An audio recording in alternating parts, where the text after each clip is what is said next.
Hello and welcome back to another video. Today we're going to be doing a tutorial on a villager trading hall. This is only going to have 4 villagers in it, but you can extend it. I'll show you how to make each room, and you can customize each other room as you go along. So we're going to start by putting these pillars in. And the walls in, and then right at the end I'll show you a little clip of how to use it. But yeah, if you don't know what a village trading hall is, it's a building where there's lots of different rooms with villagers in it, and the rooms basically are used to trade basically with a certain villager, so that's always great fun. So yeah, it's a bit quick, I know, but then again that's accurate to normal tutorials in my opinion. I'm not very good at following tutorials, so we'll see how good I am at making tutorials. This is my first one.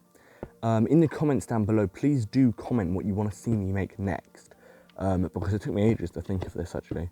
So anything you want me to see me make, put it down in the comments, and like other comments that you like. So I know someone might put down a specific house that you quite like. Do like that comment, and then there's more likelihood of that comment getting chosen. The comment with the most likes will get chosen, and yeah. So this is the front of the build. You can have a little look at that and pause the video here if you need to. At any stage in the video, pause it. I have already done the flooring in, so yeah, I was going to put the what you need at the beginning, but it is quite a big building with lots of thingies. So personally I would just get probably around about 4 stacks of logs if you're doing it in survival. 4 stacks of logs, and then put these log pillars in that I'm making at the moment, and then, you know, get about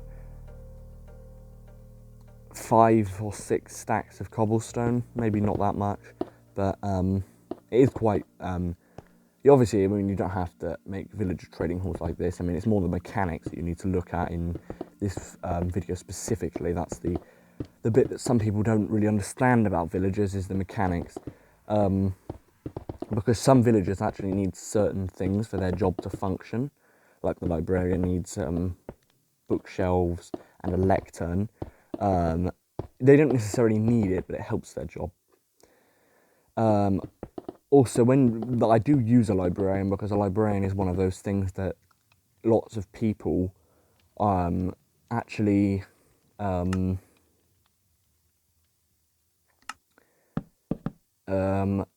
like have in a villager trading hall, because they're very, very useful, because you can get enchanted books from them, and you don't have to. I've only got mine selling at bookshelves, but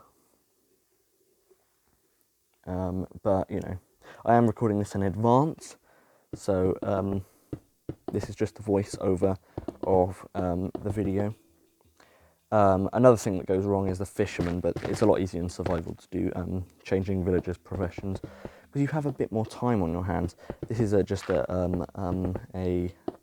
tutorial, so I haven't got very much time. So I tried to get him become a cartographer, I think it was, but he wouldn't want to become a cartographer, so I just left him a fisherman. But obviously you have a little bit more time to play around with. You can change them to whatever you want. Obviously, if you just leave them there, they will eventually change, as long as there's no other job blocks nearby that are available. He should change. That's something I do figure out later, because I forgot about that. Key factor is that you do have to place down the job blocks in order, and then get the villager in there. That, or bring that specific villager from the village that you're stealing them from.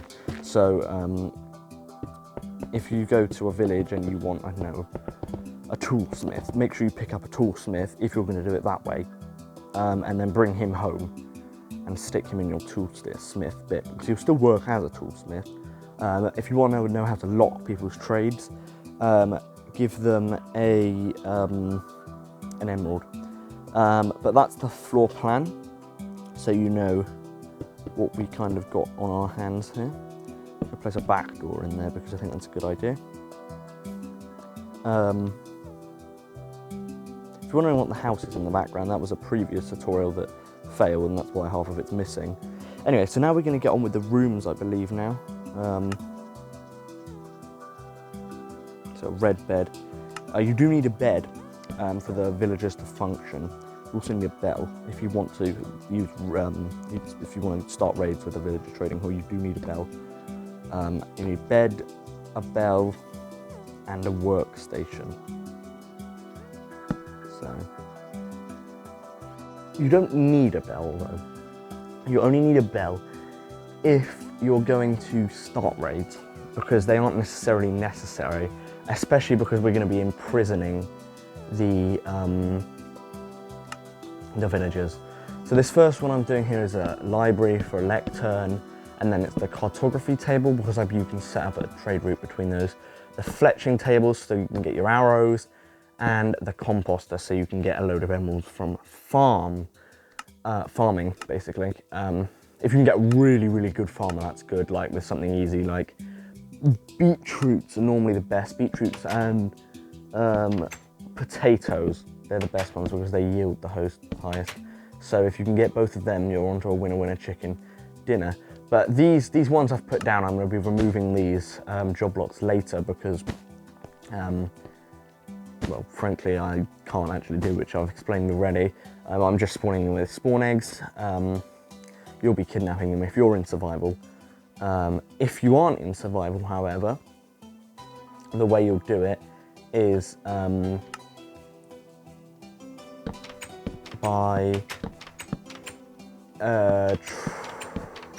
just spawning them in with spawn eggs as well.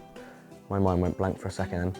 So this is the first room, the farming room. You don't have to do it like this. You can give it an exterior, but I didn't want to give it an exterior, so the way I'm doing it, actually I was going to put some lily pads in. I can't remember if I do or not.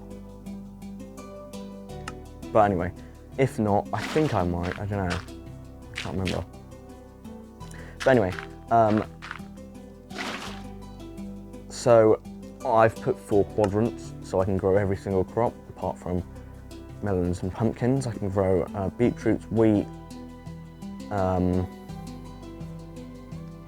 potatoes and carrots.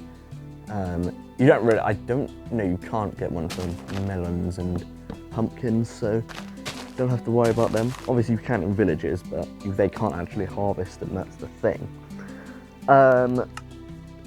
So what do we... Okay, yeah, so now we're going to put the front bit on here. I do change this, but I'm not happy with it. I haven't actually built this already, that's the problem. So I do make a few errors and change some things during it, but, you know, they get fixed. One thing I did notice right at the end is if you remove the carpet, you can walk underneath the trapdoor. If the carpet's there, then you can't. So this is the farmer, so you can't walk under it, but I didn't realise. But, oh wait, I haven't put the trapdoor in yet. But if you remove the, because I tried it with string, I didn't think you could walk through string, but you can. So I did a trapdoor instead. And as I explain, I don't explain because obviously I'm explaining now, but the trapdoor actually and the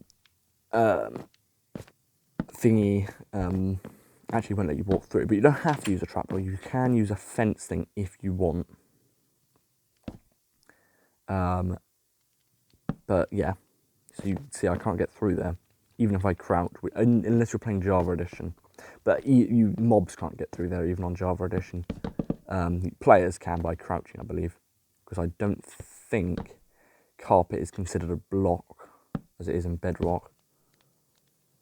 Because I'm pretty sure it is the same height as a trapdoor. Well, that's what it seems to be, because if you have 2 trapdoors, you can't get through. So, anyway, So this now I'm going to do the Fletcher. The Fletcher doesn't actually require anything, or you won't use anything. The farmer will actually use the farms. The librarian will actually use the thingy. So I just put some gravel in here, just because, you know, that's how you get. I was going to put a chicken farm in there, but I didn't really think it fit. So I should really put like a little tree or something in there, like a little bonsai tree where you can get sticks from. But I was going to put a chicken farm in there. As you can see, I'm looking for all the different blocks that I could use. But I mean, I wanted to keep the bed in the middle, and I didn't really think it would fit very well. So that's the Fletcher. Now moving on to the Librarian. The Librarian's actually pretty simple. Basically, it's just a library. All of them are very, very, very similar designs, however.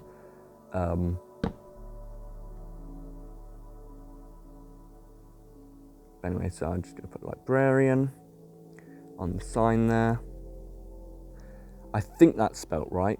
Librarian isn't exactly the easiest word to spell in history of easiest words spelling. So I get the bookshelves out, and this is when it's really simple. I just put 4 bookshelves in here and make like a little bookshop, because it wouldn't necessarily be a library, because library, it might be, I guess, because you can get library vans, can't you? So I guess this is like the, not primitive, but original version of a library van.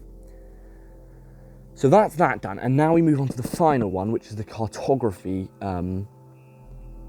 the cartography room. I do show you how to teleport on Bedrock Edition. It does work in Java Edition as well, but if you don't know how to teleport around and locate buildings, then you're about to find out. This is the Cartographer. I think I spelled that one as well.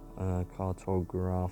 I think that's spelt right. I just had a look at it. Yeah, I think that's spelt right. But yeah, anyway, so this is, I'm just going to put a load of glowing item frames. I do quite like the glow item frames. I wasn't too happy about the glow squid originally, but now I'm not too sure. I'm not too sure, really. I definitely think we should have received the Iceologer and maybe like an ice staff or something, which would have been quite cool. But hey ho. Right, so this is how you teleport, if you're wondering. I just teleport to 3 random coordinates. I actually teleport to a woodland mansion as well. So I'm just, make sure you write down your coordinates as well. If you can only do this in creative, unless you're cheating on a survival world, but you can only do this in creative otherwise. And make sure you write down your coordinates. To switch them on, just go into the settings and show coordinates. Make sure you write them down on a piece of paper, take a screenshot, whatever, but make sure they're there. And then once obviously you've written them down, /TP @S and then number, space, number, space, number. Make sure the middle number isn't too high. I made that mistake. Otherwise you'll be really high up in the sky. I waited a bit for it to load, and then I realised that it's not going to load because I'm really high in the sky. So don't do that. If you want to just correct that mistake, just do @S tilde, not hashtag, tilde, and then put 64, I don't know, something like that, and then it's another tilde. And then you will be teleported to the ground exactly where you were. So I've found a swamp. I put some funny names on these in a minute, but we'll get to them after it. So I just make sure you have the whole map as well, explored, and then just TP @S for small random coordinates. If you're playing on Bedrock Edition, do not teleport over, I think it's 1,000,000, otherwise your game will break. I won't necessarily break it, so I think I do that in this. No, it's the last one I do that in, I think. I make a really, really big number, and it gets really laggy, because once you go over, I think it, it's the one after the next. It gets really laggy after you go past 1,000,000. When you go even past, it might be 3,000,000, but it breaks the game. I think if you even keep going further, it might even crash the game, but it does definitely break the game. The terrain rendering kind of breaks with, and it just like shows lines. So yeah, that's map 1 and map 2. I'm going to go and explore that corner now. And then we locate a woodland mansion for this one. So it's /locate mansion if you want to locate a woodland mansion. But as you can see there, just press tab. and then you can get all of those. And then it will give you the coordinates for a woodland mansion. And then you just go and type in those coordinates, or actually I put the coordinates in first and then I make a mistake and then I come back, but put the coordinates in. The Y won't tell you the Y because obviously that's just up and down, you don't need to know that. It'll always be below you even if you put a high enough one. I end up going below it, but hey ho. Actually, what do I make a mistake here? Oh, I don't put a space between that S and the coordinates. Make sure you do that. Spaces are the problem with these commands. Either you add too many spaces, too little spaces, or no spaces at all. Or maybe you don't put a space where needed. So don't rush it, basically. Make sure it's right the first time, then you have to type it out again. If you're not on keyboard and mouse, which I happen to be on keyboard and mouse because it makes it slightly easier to play the game. If you're on like the controller dodgy keyboard thing, then it does take a while to type out the command a cajillion different times. I'm in a block, I need to dig up, and then I end up being inside the woodland mansion's floor. But there it is, I'm at a woodland mansion. I didn't have to get a map from the cartographer to find it, I didn't do anything. That's the cheaty way of finding structures. You can find any structure in the game. Jungle temple, desert temple, woodland mansion, village, stronghold, you name it, you can find it with the locate command. This is the last place we go. This is really laggy, and that's displayed on the screen. I think it might go through. And the reason it's really laggy is because, I'll make that smaller, there we go. But the reason it's really laggy is because look at that number. I'll make it a bit smaller because I know that'll be a bit buggy, but oh, that was 3 million. So I don't know. It might be 6 million then, but either way, if I go down here, I'll give you a demonstration. Yeah, you can see how laggier it is.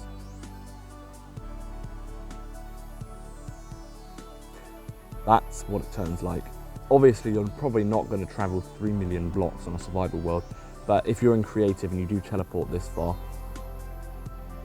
a word of caution, if you will, because it is very annoying, to say the least. Very annoying.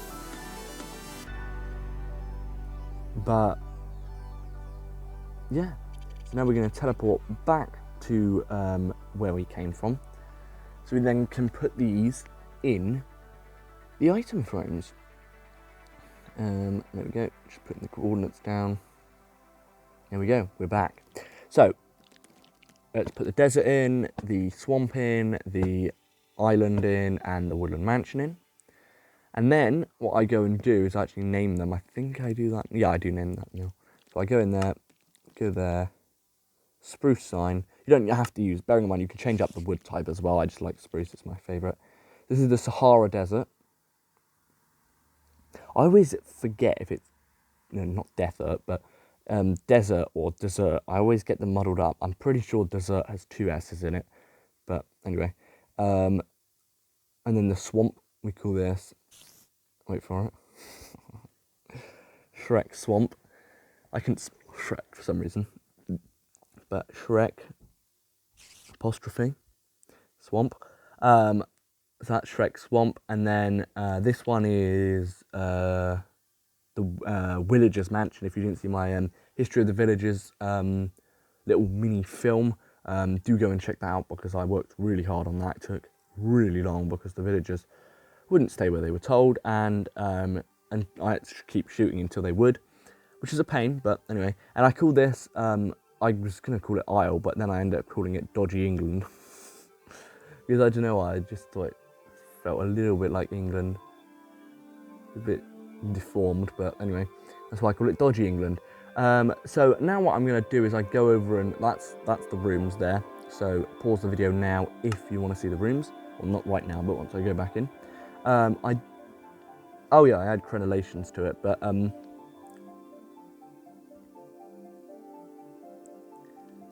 this is completely unnecessary. You could have a flat roof, you could make your own roof. It's just that I didn't really feel like making a roof. I don't want to make the video go on any longer than it has to go on for. This video isn't meant to, or the natural build itself isn't meant to look good as such. I tried to make it look as good as possible, but it's not meant to look good. It's meant to be functional and just get the job done and be survival friendly. So I've used like materials that you can get from anywhere. I did end up using the smooth basalt pillars or whatever they're called. That's the only bit that isn't survival friendly as such. It is survival friendly because obviously you can just go to the nether, or you can find an amethyst geode which is covered in basalt. Actually, can you make? I don't know if you can actually make the basalt pillars out of smooth basalt or not. Actually, I don't know. Either way, if you can, you can. If not, you can't, unfortunately. But you have to go to the nether for that one thing. That's the only thing you have to go to the nether for. The rest, you can probably make this quite early on in the game and then get the villagers at another point later if you want to. Or what I tend to do when I make a new survival world is I'll get the villagers quite early, because the villagers are very important. I feel. I normally do the whole game just because you can get near enough a full set of enchanted diamond gear from just trading with villagers, which saves a lot of hassle if you ask me. You just have to sit there, get them leveled up, which doesn't take long. If you have a really good steady supply of emeralds, you keep the economy keep going, you won't have to worry about that. So that is the exterior of the build pretty much. I think I put an emerald block on the front or something. Yeah, I do. But yeah, this is completely unnecessary. You don't have to do this. I mean, if you did do this properly, you will end up putting this on the front, I can imagine, for bragging reasons, because emeralds, very common things, especially if you're near a mountain biome in the new Caves and Cliffs update, snapshot update. It's on every platform at the moment, including Bedrock Edition. Just go down to experimental features and switch Caves and Cliffs on, and then you can get it. But yeah, there'll be abundance of emeralds in the mountains. You can even find them on the surface. Remember to mine them with an iron pickaxe. Job done. So I'm going to put some lighting in now. You can do whatever lighting you want. I just tend to put little torches behind there, because it does the job, and it's nothing too fancy. I realise I can't get out, but you can actually if you have enough skill. Something I don't have in this stage. But yeah, I'm just going to put the lights in. And then after that, we get to put the villagers in at last. The moment you've all been waiting for.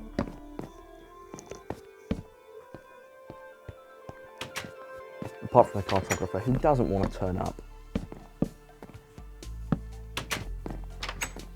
I'm not sure why I did that, but anyway. I